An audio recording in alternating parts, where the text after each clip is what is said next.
What is up, everybody? It's me, DevilNeverCry. We're back with a brief video on Vergil's trick cuts. Did a video on this recently when people wanted me to cover it in a bit of a tutorial. In fact, I did in one of my streams, a bit of an impromptu tutorial, but that was kind of rambly, so I didn't want to put that over on YouTube. We're going to keep this one nice, clear, and concise.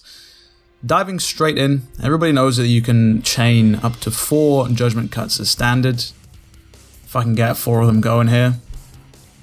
As you can see there. We're playing this in real time, by the way. I'm not dubbing this over in post like I usually do. And of course, you can get around that hard limit of 4 via mods on PC or by using trick cuts. And as the name implies, you're going to be intertwining trick actions with your consecutive judgment cuts. This allows you to get around the hard limit of 4 chain judgment cuts, and it also adds a little bit of verticality into your gameplay. It looks a little something like this. So as you can see there, we paired a trick up and a trick down with a couple of judgment cuts, and it looked a lot better than just your standard chaining of them, if that makes sense, where Vergil just floats along the ground ominously towards his enemy.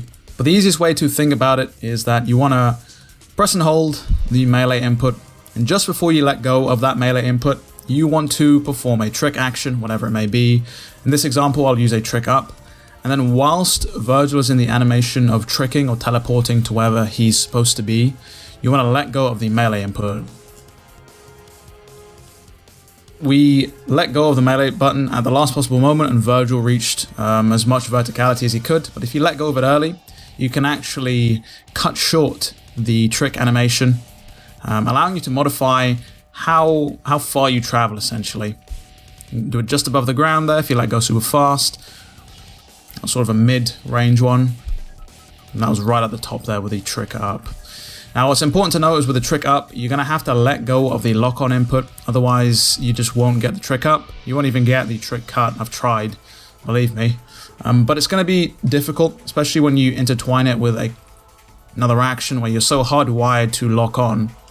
You just want to let go of it for a split second. So that's how you do a trick cut with a trick up. Very simple, probably the easiest one. The first one I kind of focused on perfecting, so to speak, or getting consistent with. I wouldn't necessarily say perfect. And then we move on to the trick down. Now the trick down is slightly harder because you've got the back to forward input to think about. It's going to take a little bit more time, especially with your fingers if you're not used to it. You've got to be fast. Along with being fast, you've got to be accurate. And so here we'll pair it with the standard trick up and then trick down. So what I'm doing here is I'm obviously going for the upper slash. I'm pressing and holding the melee button so that I can just tap the trick up button, and then I can let go of the judgment cut to get the standard trick up, trick cut. And whilst that's happening, I'm reapplying the melee button, inputting the trick down action, and then letting go. Now what's important with the trick down is that if you do it too slow, Vergil will do the standard ground trick cut where he kind of takes a step back and you're locked into that animation. It's got a lot of recovery time and it doesn't necessarily look as cool. But similar to the trick up, you can modify how far down Vergil goes depending on when you let go of the melee button. Right there, we let it go almost right at the end of when we could get a trick cut out, but if we let go of it sooner, Vergil will he'll barely teleport, as you can see there. Now this is the harder of the two to perform for me, to be honest, mainly because you need to be very fast with your fingers there, as you can see in the left hand corner there with the controller input. Now if you want to provide a little bit of a buffer for yourself, always try and do the trick down after a trick up, simply because it gives you more time to let go of the button.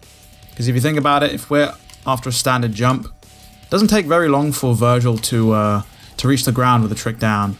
But if you're high up in the air, it gives you that split second longer to get the input going. And it also looks cool because it allows you to pair it with a trick up, trick cut, so to speak. And that is essentially the gist of the trick cuts. It took me a little while to wrap my head around the input, but that's essentially how you do it. There are more applications to do it, depending on just sort of how creative you can get.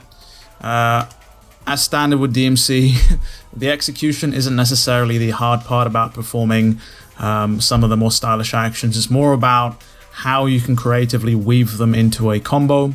So with that, I do suggest you get into the Void mode. Not only practice getting your execution down and consistent, once you feel comfortable with them, then go ahead and try and start getting creative with them. But that essentially wraps up this short tutorial. I hope this helped somewhat in getting you started with your trick cuts. If there's anything you need me to clarify, let me know down in the comments below. I'll try and answer your comment as best I can. And with all that said and done, it has been me, DevilNeverCry. I would like to thank all of you for watching, and as always, I'll see you all next video.